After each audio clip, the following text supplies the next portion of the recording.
രാവിലെ ഉണ്ടല്ലോ മീൻകാരൻ്റെ വിളി കേട്ടിട്ടാണ് ഞാൻ എഴുന്നേക്കുന്നത് തന്നെ. അപ്പം വിചാരിച്ചു നല്ല അടിപൊളി അയലക്കുഴ കിട്ടിയിട്ടുണ്ടായിരുന്നേ. അപ്പോൾ 2 ദിവസമായി മീൻ കിട്ടിയിട്ട് അതുകൊണ്ട് തന്നെ ഞാൻ പെട്ടെന്ന് പോയി മേടിച്ചിട്ടുണ്ടായിരുന്നേ. ഇന്നിനിയിപ്പം മീൻ വെട്ടിയിട്ടേ ഉള്ളൂ, ബാക്കി ചായ കാര്യങ്ങൾ എന്തും ആയാലും ഞാനും അങ്ങ് വിചാരിച്ച്. അപ്പോഴത്തേക്ക് ഞാൻ ദാണ്ടെ മീൻ കൊണ്ടുവന്നിട്ട് നന്നായിട്ടൊന്ന് വെട്ടി വൃത്തിയാക്കുന്നുണ്ടായിരുന്നേ.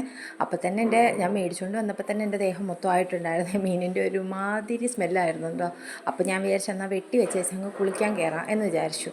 അങ്ങനെ തൻ്റെ ഇതെല്ലാം വെട്ടിക്കഴിഞ്ഞിട്ട് നമ്മുടെ അപ്പുറത്തൊരു എടുക്കാൻ വരും. അപ്പോൾ അതുകൊണ്ട് ഞാനൊരു കവറിനകത്താക്കി മാറ്റി വെച്ചിട്ടുണ്ടായിരുന്നേ.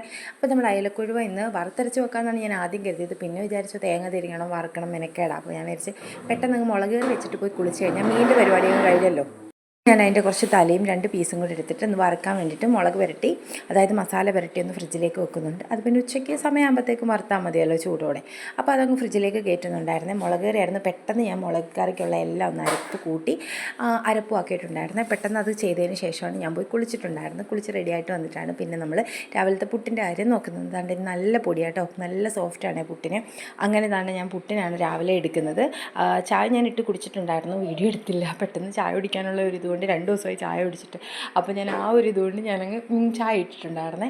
അങ്ങനെ താണ്ടെ പുട്ടിനുള്ള തേങ്ങ ഒക്കെ തിരുക്കി എടുക്കുന്നുണ്ട്. പിന്നെ അതിൻ്റെ മുട്ട പുഴുങ്ങാനിടുന്നുണ്ട് അതിൻ്റെ കൂടെ തന്നെ. അങ്ങനെ എനിക്ക് മോക്കും മതിയായിരുന്നു മുട്ട പുഴുങ്ങിയത്. ഇക്കക്ക് മുട്ട പുളിസേ അടിച്ച് കൊടുത്താൽ മതിയെന്ന് പറഞ്ഞിട്ടുണ്ടായിരുന്നു. അപ്പം ഞാൻ അതുകൊണ്ട് അതിന് വേണ്ടിയിട്ടുള്ളത് മാറ്റി വെച്ചിട്ടുണ്ടായിരുന്നേ. അങ്ങനെ മുട്ടയും പൊരിച്ചെടുക്കുന്നുണ്ടായിരുന്നു. അപ്പം ഇന്ന് രാവിലത്തെ വിശേഷങ്ങൾ ഇത്രയൊക്കെയാണ്. അപ്പോൾ സബ്സ്ക്രൈബ് ചെയ്യാതെ കാണുന്നവരുണ്ടെന്ന് എനിക്കറിയാം. അപ്പോൾ സബ്സ്ക്രൈബ് ചെയ്യാത്തവരുണ്ടെങ്കിൽ പ്ലീസ് സബ്സ്ക്രൈബ് ചെയ്തേക്കണേ. അപ്പോൾ ഓക്കെ, ബൈ.